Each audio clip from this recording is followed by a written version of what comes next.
Prepare yourself for a talk radio experience like no other. Strap yourselves in and hold on. He stands for truth. He stands for justice. He stands for what's right. This is the Alex Jones Show. Call Alex now, toll free, at 877-590-5525. Now live from Austin, Texas, here's Alex Jones. Yes, and I see the loaded phone lines there. We're going to be getting to your calls coming up in the next segment. We have another guest popping in. Mike Rivero, I want to get into Dick Cheney, New Yorker Magazine reporter Cy Hirsch, getting into the fact that they wanted to stage terror attacks against our ships and blame it on Iran. But before we do that, what should be done about this Anthrax case? We have someone breaking in with ties to a foreign intelligence agency into the Level 4 weapons lab that had this very anthrax. We have the FBI covering that up. They already tried to frame Stephen Hatfield. That's been proven and admitted, and they've lost in court. They're embarrassed. They grab a patsy, throw him in a mental institution. He pops up dead. The media is not even really reporting on that. It's in the bottom of a story in the L.A. Times. You got the White House on the drug that fights the anthrax 4 weeks before it shows up. They admit that arrogantly. The White House's enemies get mailed the anthrax. Where do you see this going? I guess case closed. They murdered the patsy.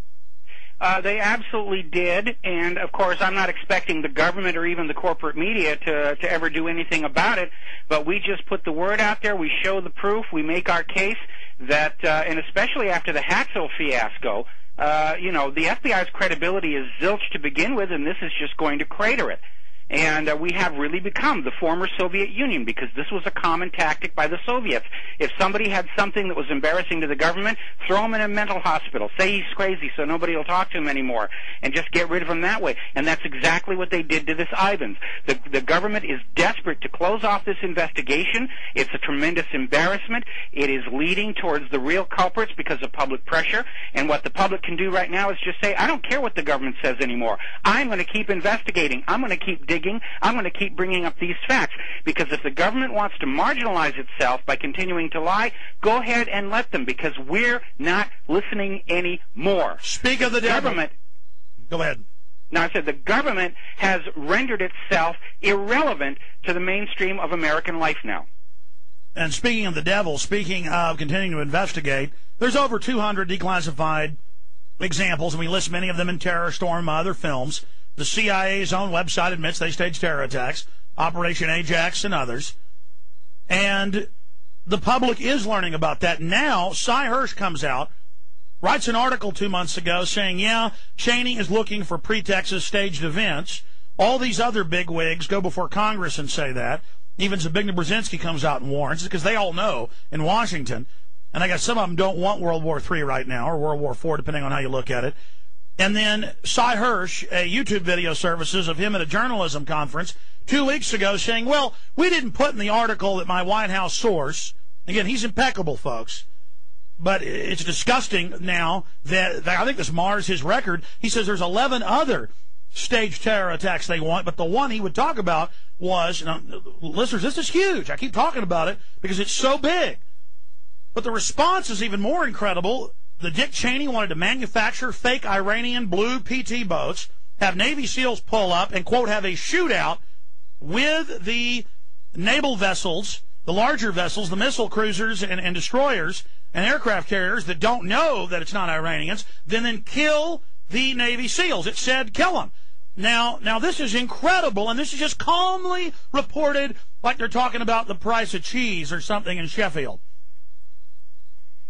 Well, I mean, if you go back and you look at The Art of War by Sun Tzu, he says right in there, all war is based on deception. If you go back and you study the history of any war, the country that starts it has to start it with a lie or a deception in order to get that war going, whether it's blaming a coal bunker explosion on USS Maine on the Spanish, or claiming that there were torpedoes in the Gulf of Tonkin, or goading the Japanese into attacking Pearl Harbor and then acting like it's a surprise attack.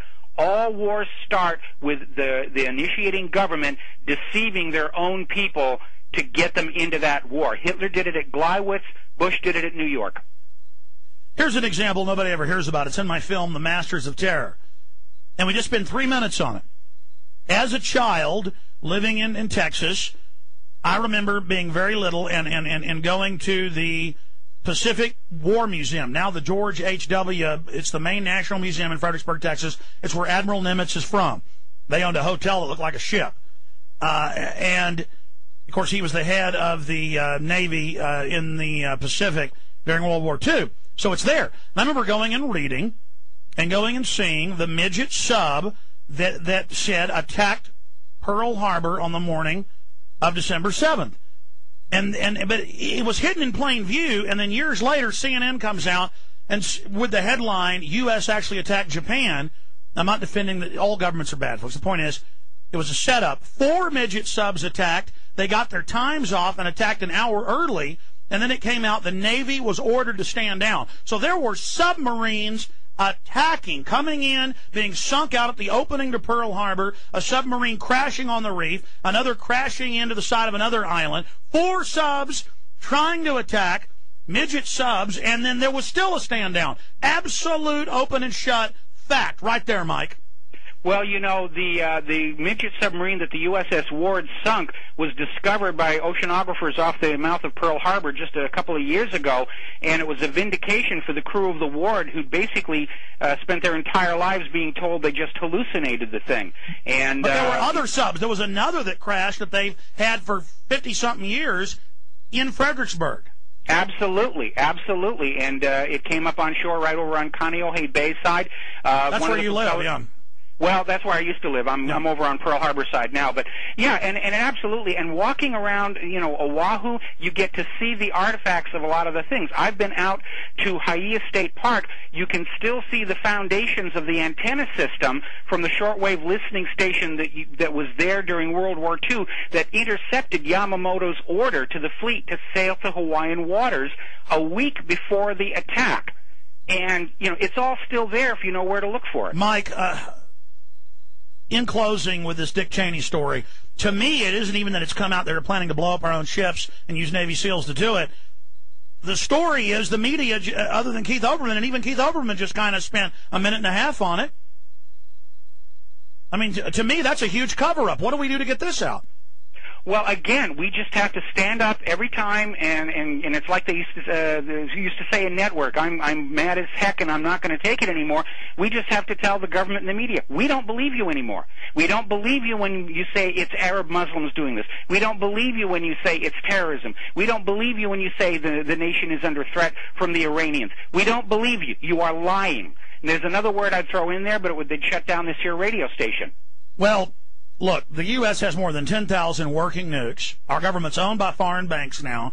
Iran, if they got 1 nuke, is not a threat. Israel has 400. Pakistan, we gave nukes to, is running around threatening India. The globalists are in the business of destabilizing. America is only under threat by the people running our government. And I demand that all the neocons out there listening, the country's almost gone already. They've killed our dollar and so much more. It's time for you to stop living in denial about the fact that George Bush is a good guy.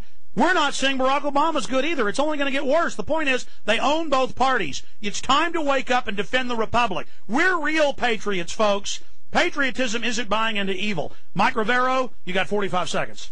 Well, all I can say is you need to get angry out there. I know a lot of people I talk to, and I say, do you know what's going on? They say, yes, I do, but I'm afraid to do anything. Well, get angry, because anger kills fear, and it is time to get angry. It is time to hate what makes you afraid. And you better realize, folks, being afraid and cowering is going to make these people win. Okay, you understand? You better be afraid of not standing up. Why can't they understand that, Mike? Because the TV and the media have been telling them, you know, you really can't do anything. You're just part of the massive crowd, and your government loves you, and God wants you to sit there quietly and just let it happen. You're right, Mike. We're finishing Fabled Enemies in 3 days. If tonight you can take a 1-2-minute deal, because you're in the film yourself, and overnight it to us, talking about the new development in Anthrax, we'll cut it in. We only have 48 hours. Can you do that? Yeah, I can do that. All right, thank you, Mike. He's in the new film Fabled Enemies coming out September 1st. Thank you, Mike. Thank you. Bye-bye. WhatReallyHappened.com. We'll be right back with your phone calls. I'm Alex Jones. Stay with us.